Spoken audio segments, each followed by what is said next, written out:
خوش آمدید صدریدین. خب میتونید بگید که بعد از پخش این نواری جنجال برانگیز عکس العمل در ازبکستان چگونه بود؟ چون مقامات میگن که چندین نفر رو علاقه از کار سبکدوش کردند.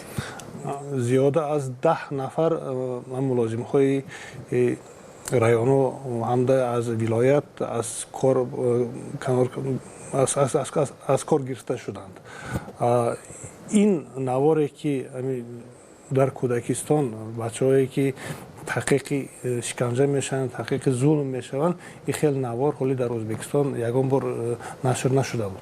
این نوار رو کمیته امنیت ملی با کامرای پنهانی گرفته است و این نوار حاضر در همه ولایت ها در همه ولایت ها نشان داده ایستادن، همه جمع کرده معلم ها را، مسئولان کودکستان را جمع کرده این نوار را نشان داده ایستادن که چقدر مثلا تربیتگرا تربیتچی‌ها در همون کودکستان به شفقت شدند که با کودکان اینقدر ظلم میکنند.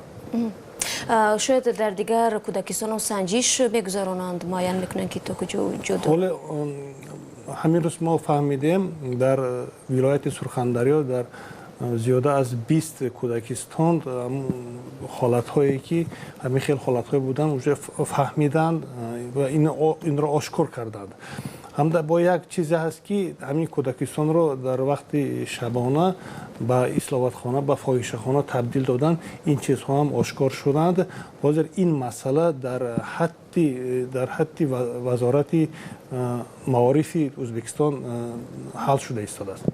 خب شما گفتید این موضوع رو تحقیق کردید، پس برایتون معلوم است که این شکنجه یا بدرفتاری در نسبت کودکان در این کودکستان چقدر دوام کرده بود؟ 1 سال، نیم سال، چند ماه؟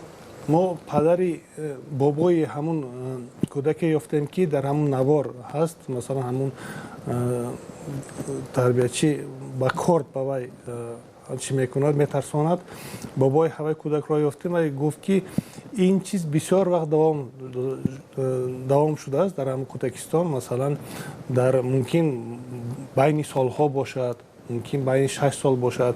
این نبیره که 2.5 ساله بود و کودکان را میترساندن که برای چی تو خانه رفته شکایت میکنی از ما، برای هوای اینا کودکان را میترساندن که شکایت نکن. آیا نزدیکان کودکان جبر دیده گفتن که بعد از این گونه مناسبتی گویم پر از شکنجه و بدرفتاری این گونه مناسبت با کودکان بر روانشون چی تاثیر داشته است؟ این تاثیر هم روحی هم جسمانی داشته است. هم بابای همون کودک به من گفت که من در پروکراتور دیدم که وقتی که کودک‌ها رو آوردند در اونجا با پدر و مادرشون آمدن به سوال و جواب، در اونجا من کودک‌ها رو دیدم که باید گپ زدن نمیتونستن، گپ زدن به همون مشکلی میکردن، بعد ازارشون رو ترک کرده میمونده است، بعد از ترس و یا کسلی زرد هپاتیت رو گرفته است. بعد هوای اینها به کمک دکتر محتاج شدن، با کمک روانشناسانی.